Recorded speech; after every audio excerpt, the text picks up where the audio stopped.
So this was in many ways a sort of ideological football without much substance put behind it, at least not when it counted.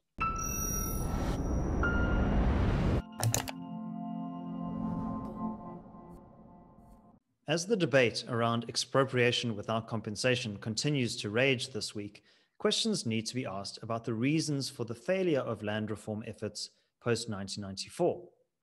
Well, in this extract from a longer conversation on my podcast, Solutions with David Ansara, I spoke with Terence Corrigan of the Institute of Race Relations about the reasons why land reform efforts have been inadequate to date, and also some of the underlying drivers of the EWC debate.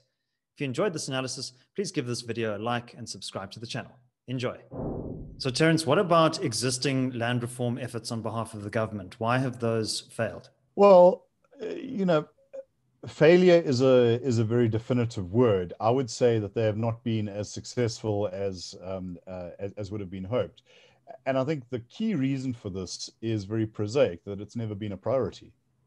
Less than 1% of the budget is spent on these on land reform. And certainly land reform in its agrarian sense, which tends to attract a disproportionate amount of attention for various reasons, because that's where you can make the big percentages. You know, the 30% of land must be redistributed. And also, I think because there's been a great deal of ideological targeting of farmers as being, you know, sort of particularly reprobate species. That actually doesn't figure very highly on any polling of South Africans' priorities, not on ours, not on Afrobarometer. So this was in many ways a sort of ideological football without much substance put behind it, at least not when it counted.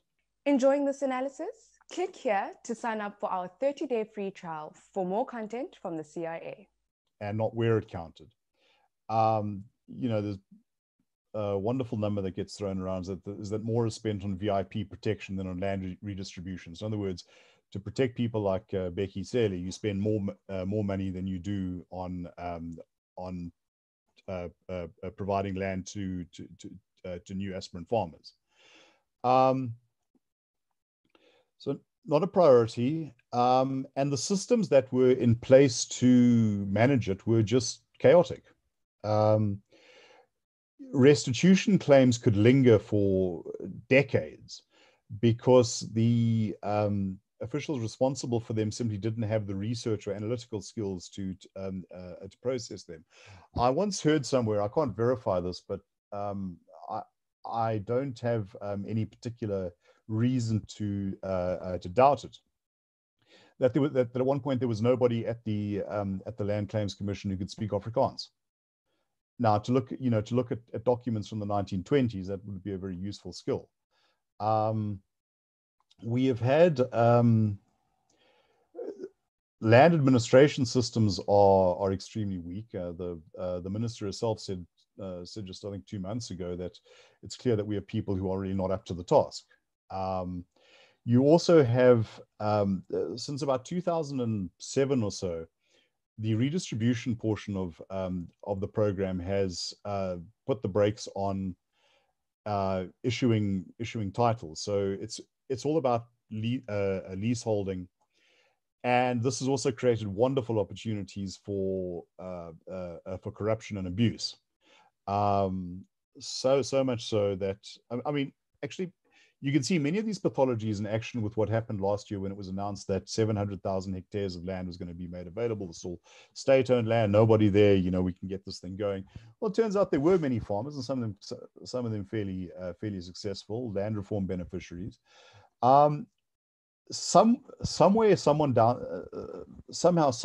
on that list on the ground who compiled these things either didn't bother to check, didn't have access to records, didn't keep records of who was where, and there a great deal came out, including people that I spoke to, about how your hold on your property became very dependent on your willingness to put your hand in your pocket for the local officials.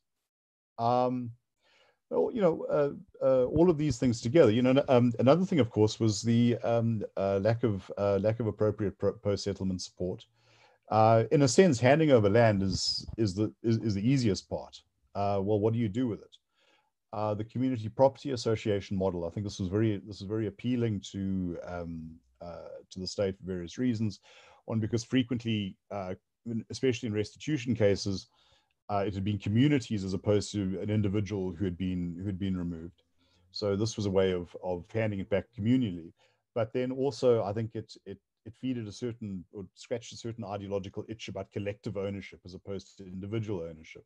The problem is, as people started to drift away from these settlements, because they were, it turns out farming is hard work. It's often not the life that you might imagine. It becomes very difficult to get things done because you can't get the signatures you need, and stagnation sets in. Now, this obviously isn't the case with every project, but even the most sort of optimistic claims of progress, say, well, maybe half the people who participated have experienced some, note the word some, improvement to their lives. So it's important to take note of all that. South Africa has a land reform program, just not a very successful one. And as I say, I think the important thing to bear in mind there is it's not so much the availability of land as the ability to propel these projects into engines for prosperity. Thanks for watching.